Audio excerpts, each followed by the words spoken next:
Good morning, good afternoon, or good evening. Whatever time of day, afternoon, or evening it is where you are when you hear this message, I'm praying that your mind, your heart, your body, your soul are all poised to receive, accept, and respond to words of wisdom. Ashe. So, a couple of months back, I posted a question on social media asking, when is it appropriate for the Babalawo to essentially deny services to a client or a godchild or a student? When is it appropriate to say, I don't have nothing for you. You ain't got to go home, but you got to get out of here? And of course, there was a range of responses. But overwhelmingly, people felt like it's not appropriate. It's not what they want to see. People feel like the Babalawo, and by extension, the Babalorisha, the Yalorisha, we're obliged to accommodate people until the end, right? It's sort of built into the program that we should be willing to not only put up with people, but work with people and rehabilitate them and give them that final opportunity. Like, there should be this open door policy for us. And I get it. And I really do agree. I think that it's like having a hospital, right? We're here to serve. And people come with sickness. People come with limitations, and many times we're their last stop.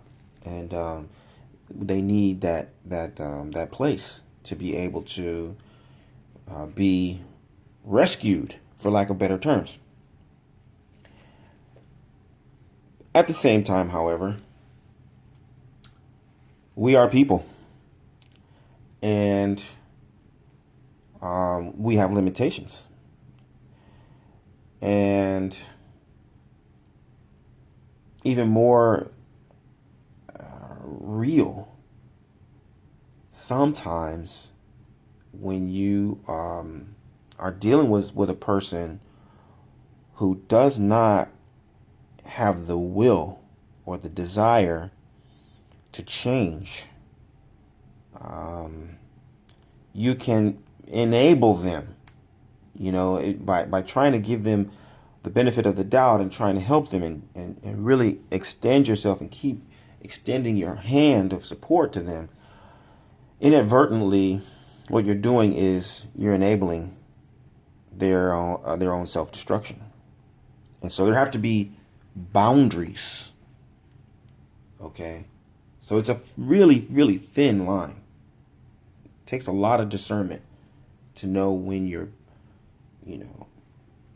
doing someone a disservice by trying to help them.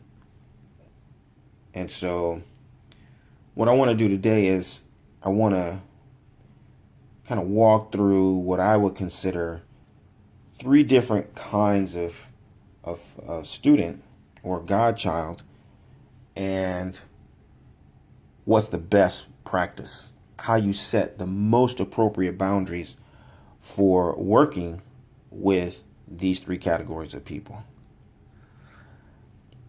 And before I do that, I want to let you know that this is the Orisha Lifestyle Academy, and I'm your instructor, Obafemi Origunwa. And today's lesson is about godchildren, students, and clients. Right? The good, the bad, and the ugly. And what do you do with each category of participant? I'm going to start with the ugly.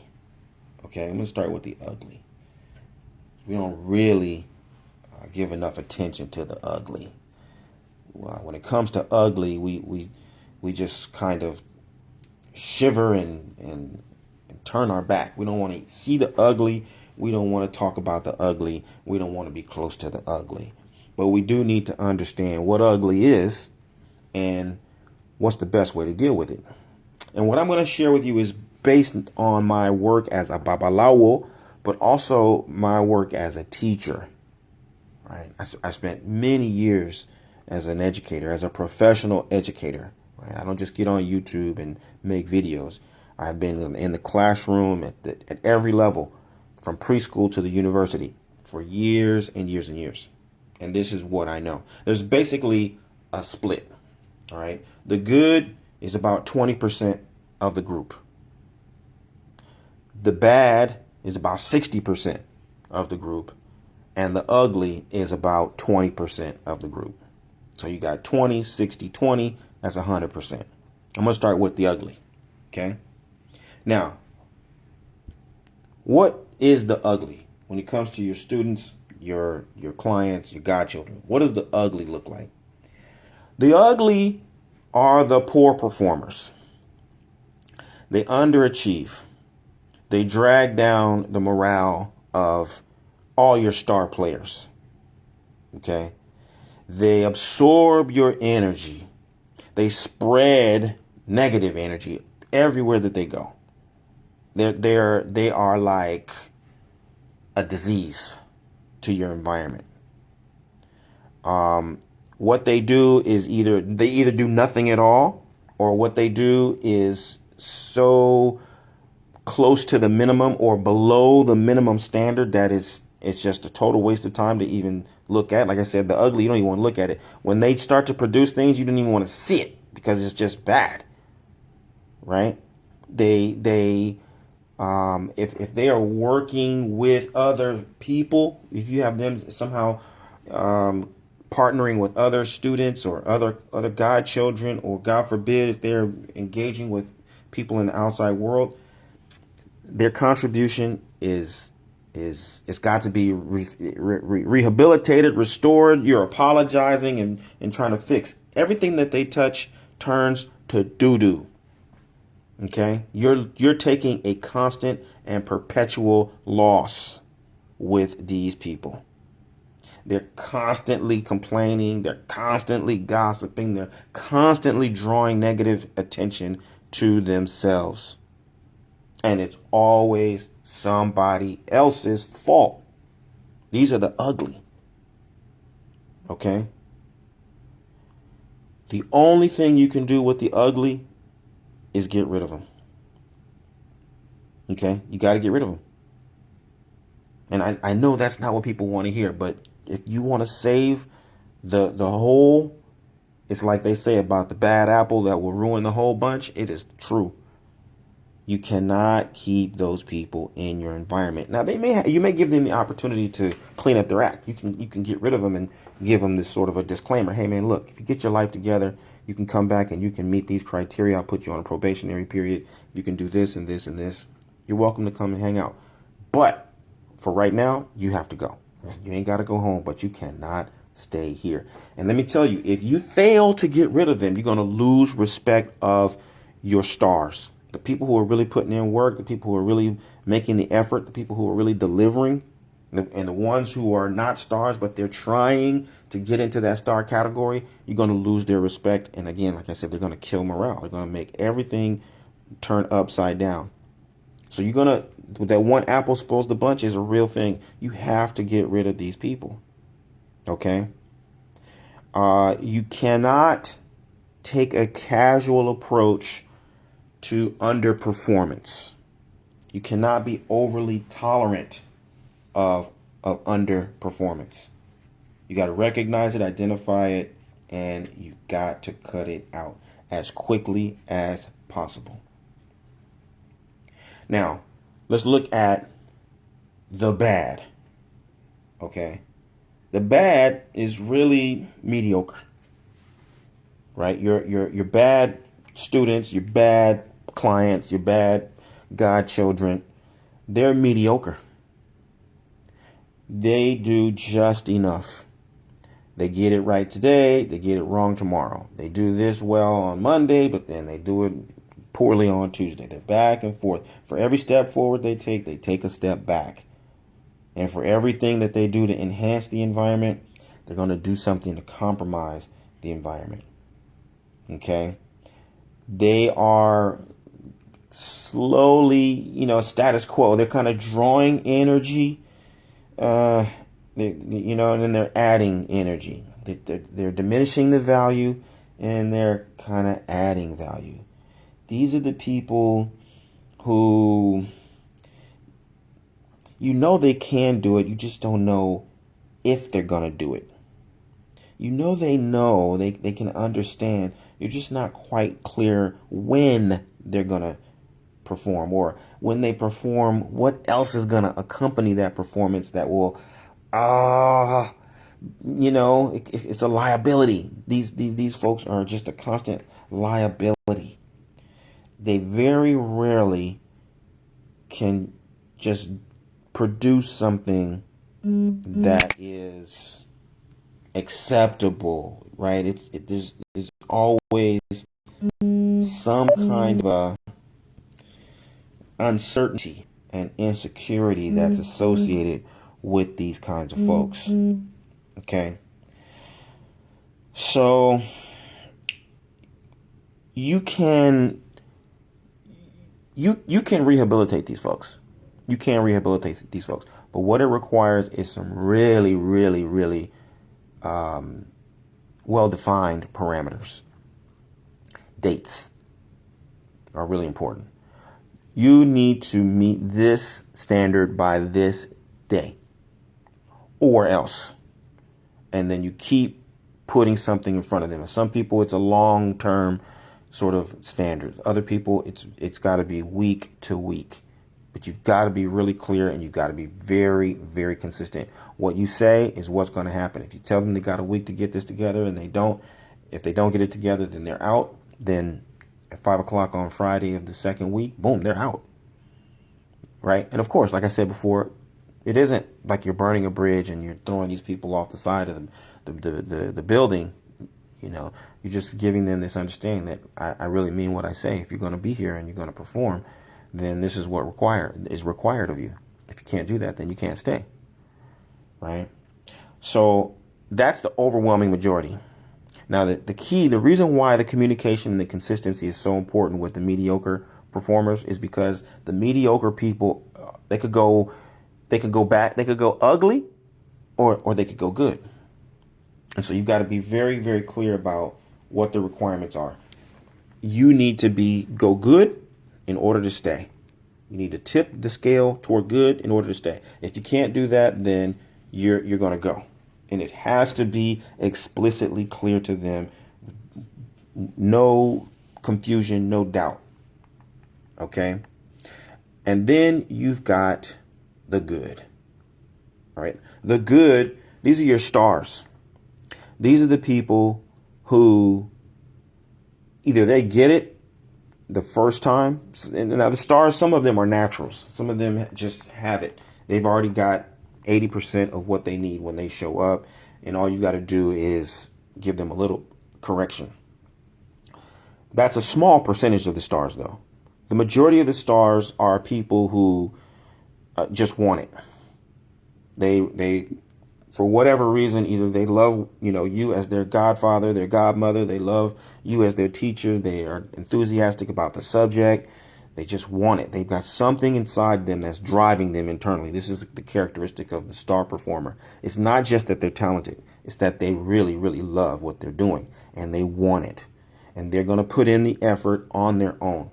You tell them to do it for an hour, and they're going to do it for 2 hours. Okay? They're going to be approaching you with solutions. They're going to be eager to perform for you. They're going to be eager to demonstrate what they're doing, demonstrate what they know, demonstrate that they're adding value, demonstrate that they're putting forth the effort. These are your stars. What they do also tends to be it meets the standard or it exceeds the standard. They exceed the standard by not only doing what you ask, but they also have they package it up nicely, or they have a deeper set of insights into what it is. They're making a connection. You're teaching them a song, and they've delivered the song, and then they've also gone the next step of trying to translate the song on their own. Let's say within the world of Ifa, right? I teach a lot of songs, a lot of chants.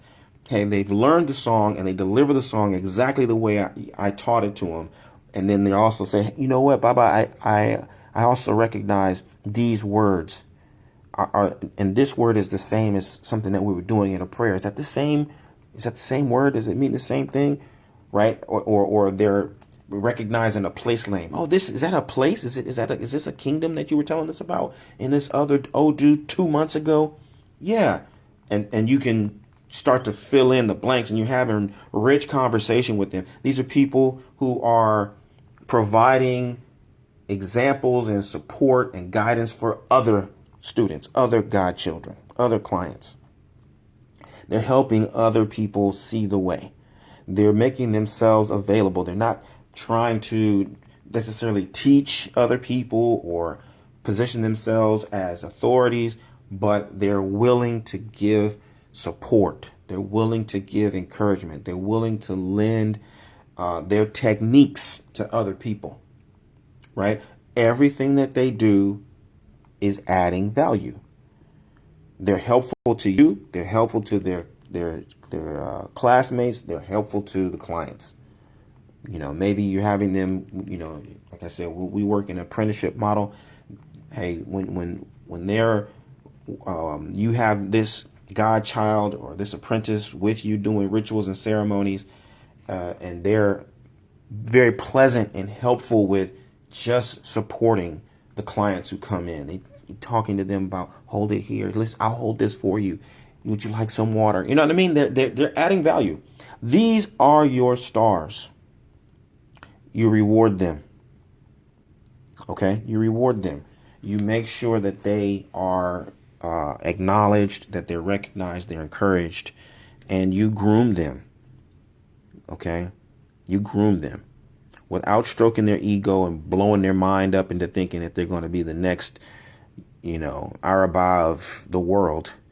You just let them know, hey, this is an exceptional performance. You really are doing a great job. I really do appreciate the way you show up. Right? Encourage them and talk to them straight about what you see. I see a lot of potential. I see that you can really do well in this practice and add value. You're someone that we want to have perform well and continue to have more exposure to the people here in our temple or in our community. Okay? And you find out, where would they like to go? What is it that you would like to do? What's your vision? How do you see yourself in this practice 5 years from now, 10 years from now, 15 years from now? How can I help you? What is it that I can do to position you for optimal success within this tradition or within your life? They may not. Some people, I've had some students and godchildren, if you will, who they didn't really have a pursuit. They didn't have an interest in pursuing priesthood or having godchildren themselves. They really wanted to be good spouses or something like that. They wanted to be good business owners, right? I've had that experience. Hey, whatever it is that you would like to accomplish, just let me know. And wherever you think that I can be helpful, tell me, and I'll be more than happy to do what I can to help you. Okay? And this is how you deal with the stars. And if you fail to do that, right? If you can't do that, then what will happen is these folks will become disillusioned. They may believe that there's no future for them. They may get the impression that you don't really want them around, or you don't want them to succeed. And this is a very crucial thing. How we treat the stars is really important, because within our tradition, I think there is one major problem. Okay, I'm going to identify this as a real problem amongst our leadership. A lot of times people are threatened by their star performers because they feel like their stars are trying to outshine them, which is, I think, in It's just an old thing. It's not just Orisha people. There's in the 48 laws of power. I think one of the very first laws is never outshine the master. And there must be some truth to it, right? I've heard it a variety of times. I don't personally think that way. For me, my success is based on the success of my people. So if you outshine me, then you doing good, and I'm going to take credit for it. So I think it's good for my people to genuinely outshine me wherever they can. Maybe you chant better than I do. Great. Go for it. Maybe you sing better than I do. I'm happy about it. Go sing. Maybe you have a better memory than I have. I love it. Download all these things. So I think it's a problem when we don't cherish and really uphold our star performers, right? We need to encourage them. We need to give them the tools and the resources that they need to thrive and do exceptionally well, right? Another problem that we have within our tradition is, we're Yoruba tradition is kind of like tough love. Even if you do well, right? The people tend to be neutral to negligent, like, whatever. They may love you. They may be very proud of you, but the response tends to be lukewarm. Okay. And they're not going to openly embrace you and celebrate you and put you on a pedestal to say, hey, you did great. And that's just how the tradition is. I think it's a little bit problematic, though, because we are in an era wherein you can you have so many options as a star performer, and when you're in this tradition, even if you're not in it for the money. Let's put it. Let me put it in the most altruistic format. You got folks who love the practice. They love the tradition, and they don't want money. They don't want you to pay them. They just want to be embraced.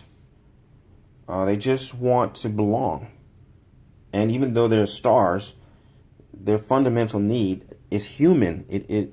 These people are probably good at something else, right? They're probably a good lawyer. This guy is probably a good accountant. She's probably a good psychologist or a good manager. They've got money. They're able to perform in some other aspect of life. They're not trying to practice Orisha for money. They just want to be recognized and brought into the fold of the spiritual community. And you, as the leader, have to show the way. And so when you demonstrate an appreciation and a love for your star performers, when you openly and overtly just say, that was fantastic, it's exactly what I'm looking for, that sends a message not only to your star performers, but to your mediocre performers and your underperformers, that, hey, this is a place that is filled with love, kindness, compassion. This is a place that I can see myself growing into over time. This is a place where I could bring my brothers and my sisters, my spouse, my children, my parents, my aunts and uncles, because this is a place where people are being embraced and they're being treated with care. So, of course, that's true of everybody. You want to extend that love to the good, the bad, and the ugly. But it's particularly important that you embrace the good. Your star performance have got to feel the love. Okay? Not that you baby them, not that you give them preferential treatment, but you've got to reward their performance with, at the very least, open and explicit acknowledgement. You are doing precisely the kinds of things that reflect our values as a community and my values as a leader. All right. And so That is, in a nutshell, my perspective and philosophy on how you address your different categories of godchildren or students: the good, the bad, and the ugly. The good you promote and encourage, the mediocre, which I consider bad, right? If you and let me go a little. I was going to wrap this up, but I want to back up a little bit to the bad, right? We don't want to hear it, the bad. Mediocre is bad, though, folks. If you're mediocre, it's a problem. And because the majority of the people fall into this category, I really want to just double back on this and urge you to examine what you're doing. Why are you on the fence? Why are you teetering? Why are you not giving the amount of focus and attention to your practice that is necessary to put you squarely on the side of goodness? And I don't mean moral goodness. I mean performance goodness. What is it that you need to do within yourself to make up your mind that this is not a game and it's not acceptable for you to just take a step forward and take a step back? Why are you wasting time? Why are you wasting energy? Why are you wasting resources? What are you waiting for? Okay? What are you waiting for? We're grown-ups and the time is ticking. It's only going one way. You're wasting time. Face the good path and take decisive steps forward. Abandon this mediocre, one day on, one day off. Set a schedule, manage your time, manage your money. Stop creating conflict in your house that makes you have to, constantly be dividing your attention between your spouse and or your job and your studies. Set your life up and settle down so that you can move forward and we can move forward together. This is your job. This is your responsibility. You practice Orisha lifestyle for your well-being. Get serious. Get serious. Dig in your heels, face the work, and do it. No excuses, no explanations. Just find out what needs to be done and do it. Every single time. Okay? That's the message to the bad. If you're mediocre, it's bad. We don't want that.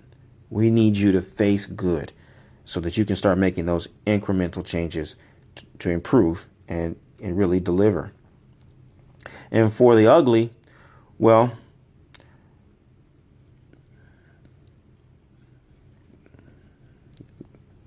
that's pretty self-explanatory, right? Silence. You know, and you have to make up your mind as well. But there's no guesswork involved. If you're in the ugly crew, you don't have to speculate, and there isn't very much really to say. If you are asked to leave, I guess the best thing that you can do is move on and either pick a new environment to work in and make up your mind that you're going to let go of the ugly ways. You're going to stop being an underperformer. But that choice is yours, right? There isn't really much I can say about that beyond, you know who you are and you know what you need to do. So you probably don't feel good about what it is. And you've got some very simple but serious decisions to make about your performance and your practice going forward.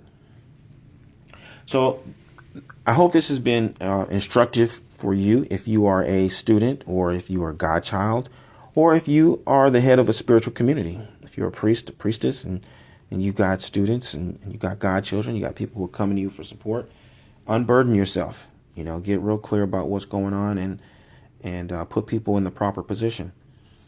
And the last thing I'll say is that, this is totally in keeping with the Holy Odu. Just the other day, we cast Ifa for the Itadogun, which is our, bi-weekly divination.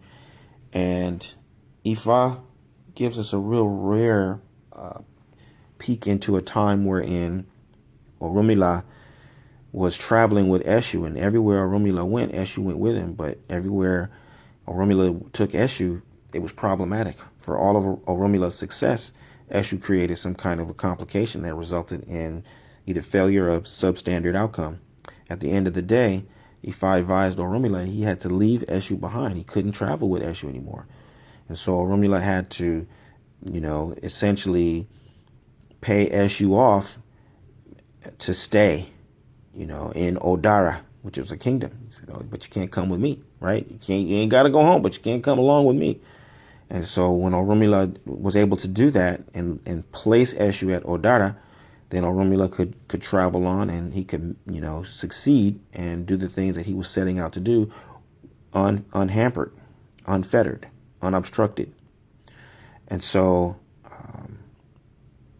we're trying to progress. This is a tradition about progress. It's about growth.